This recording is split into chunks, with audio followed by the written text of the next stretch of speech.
첫 3,000명 돌파. 추석 연휴가 지나자마자 코로나 확진자 수가 폭발적으로 늘어나고 있습니다. 어제 코로나 발생 이후 처음으로 국내 확진자가 3,000명을 돌파했습니다. 오늘 0시 기준인데요. 코로나 확진자는 3,273명입니다. 73명입니다.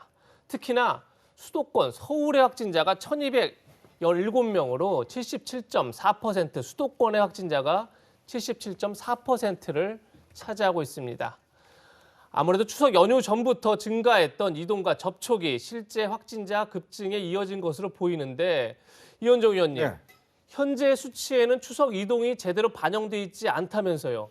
그렇습니다. 그렇다면 다음 주에는 3,000명 넘어서 4,000명 갈 수 있다 이런 전망이 나오던데 그렇죠. 어떤 상황입니까? 지금? 일단 추석 연휴 효과가 본격적으로 나타나려면 사실상 다음 주 정도 돼야 잠복기가 지나면서 나타나기 시작하거든요. 예. 지금까지 오늘 확진자를 보면 3,200명, 지금 코로나 사태가 발발한 이후에 가장 많은 지금 하루 확진자를 보이고 있습니다.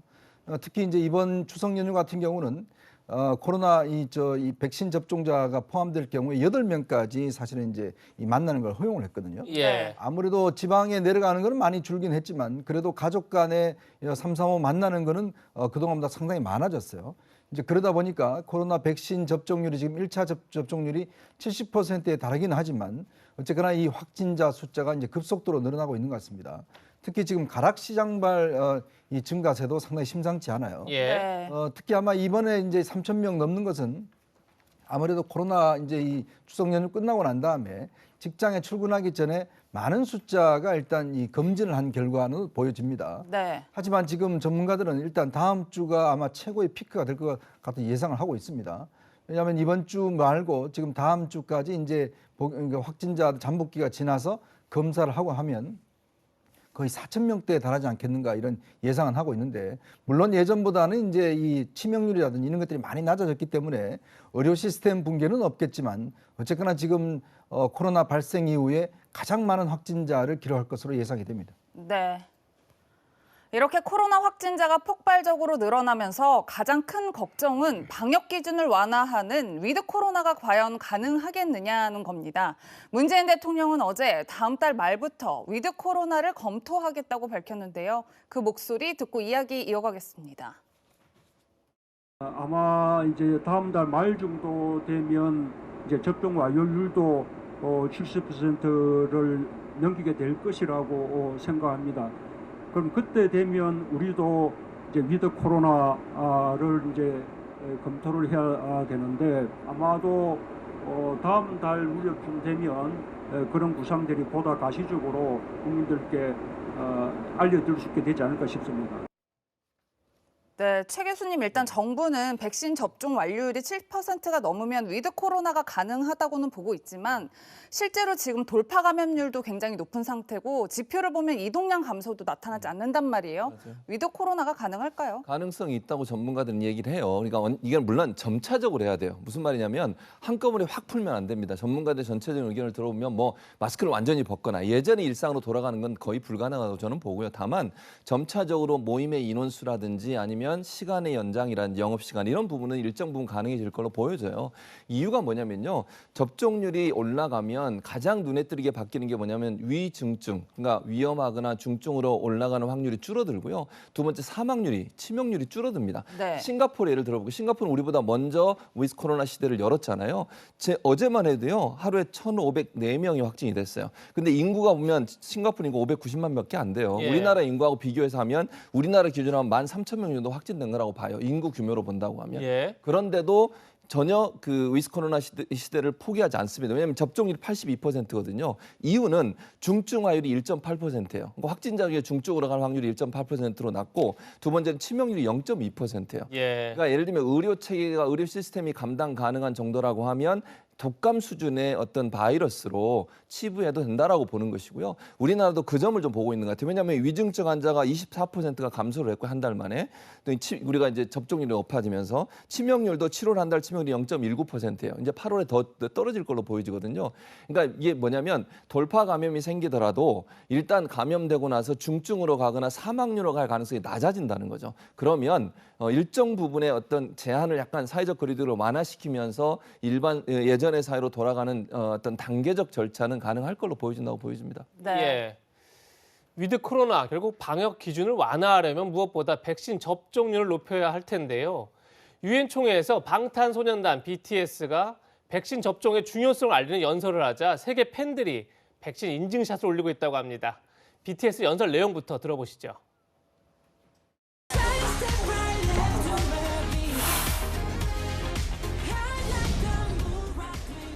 지금은 10대, 20대들을 코로나 로스트 제너레이션으로 부르기도 한다고 들었습니다. 온라인 공간에서 새로운 방식으로 친구들과 만남을 이어가고 새롭게 공부를 시작하고 더 건강하게 살아가기 위해 노력하시는 분들이 많습니다. 그런 의미에서 로스트 제너레이션이 아니라 웰컴 제너레이션이라는 이름이 더 잘 어울린 것 같습니다. 저희 7명 모두 백신을 맞았습니다. 백신 접종은 저희를 기다리는 팬들을 만나기 위해서 그리고 이 자리에 오기 위해 끊어야 하는 일종의 티켓 같은 거였다고 생각하고 있습니다.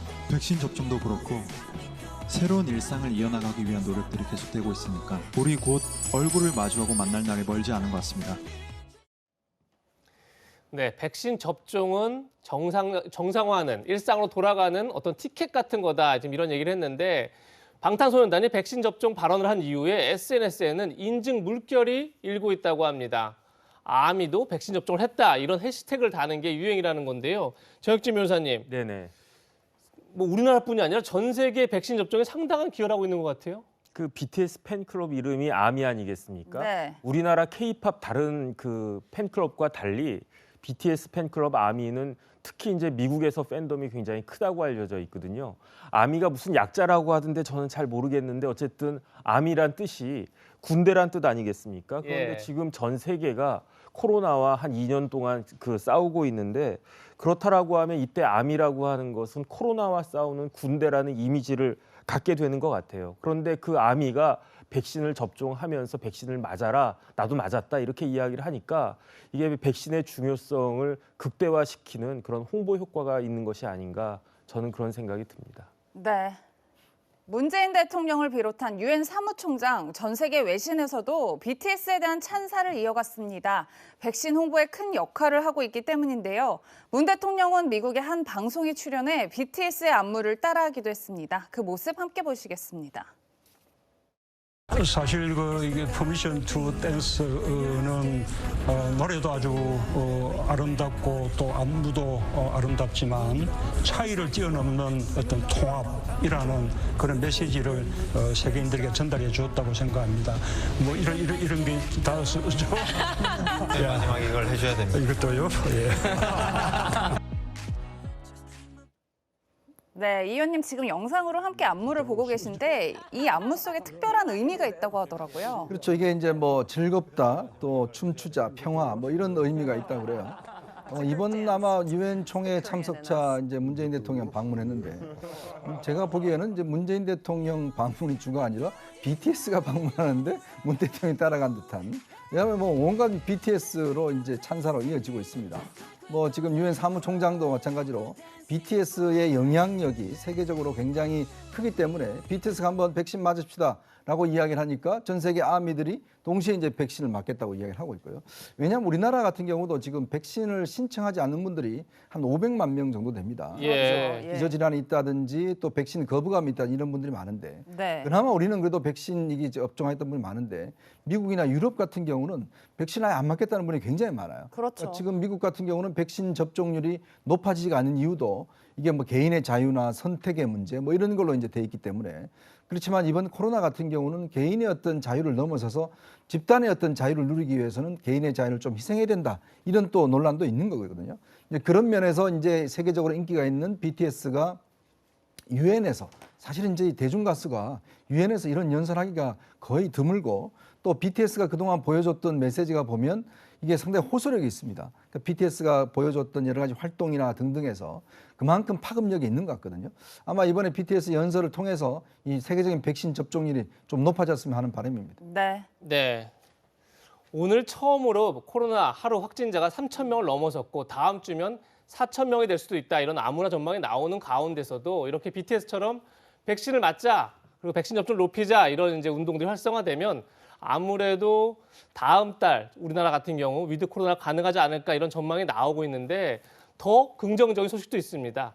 백신 제약사 관계자들이 델타 변이가 마지막 대유행이 될 수 있다 이런 낙관적 전망을 한 건데요. 함께 보시죠.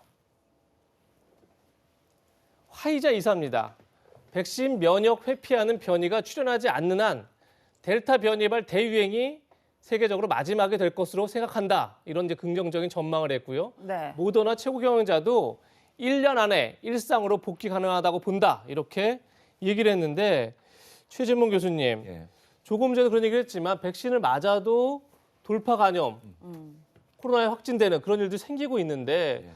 백신 제약사들의 저 전망 어떤 근거가 있는 건가요? 근거는 이런 거예요. 이게 백신이 코로나19 백신도 코로나 일종이잖아요. 감기 백신들이 코로나 종류거든요. 근데 감기 백신처럼 독감 백신처럼 일상화될 수 있다는 거죠. 그러니까 토착화라고 보통 표현을 하더라고요. 전문가들은. 예. 그러니까 우리 생활에 매년 이제 계속 백신을 맞아야 되는 우리가 독감 백신을 매년 맞지 않습니까? 마찬가지 개념으로 이런 이제 코로나 관련된 백신도 계속 맞으면서 함께 토착화된 그 어떤 바이러스 중에 하나가 될 것이라고 전망을 하고 있는 것이고요. 다만 이제 위험성은 한 가지가 있어요. 그게 뭐냐면 올 이제 겨울 되면 환절기가 되면서 독감이 또 유행하잖아요. 그렇죠. 지금 독감 백신이 공급되고 있거든요. 네. 이제 9월 말 10월 초부터 이제 독감 백신을 맞는데 가능한 한 함께 맞으라는 게 전문가들의 요청입니다. 왜냐하면 독감하고 코로나가 함께 걸리게 되거나 아니면 이게 함께 유행하게 되면 더 어려워질 수 있어요. 그래서 독감 백신과 화이자 백신을 이미 맞으신 분들도 독감 백신을 함께 맞는 것이 좋다는 것이 전문가들의 전체적인 전망이고 지금 이제 그 백신을 만드는 회사의 전문가들은 일반 독신의 일종처럼 될 가능성이 있다라고 하는 게 전반적인 전망이라고 말씀드릴 수 있습니다. 네. 네,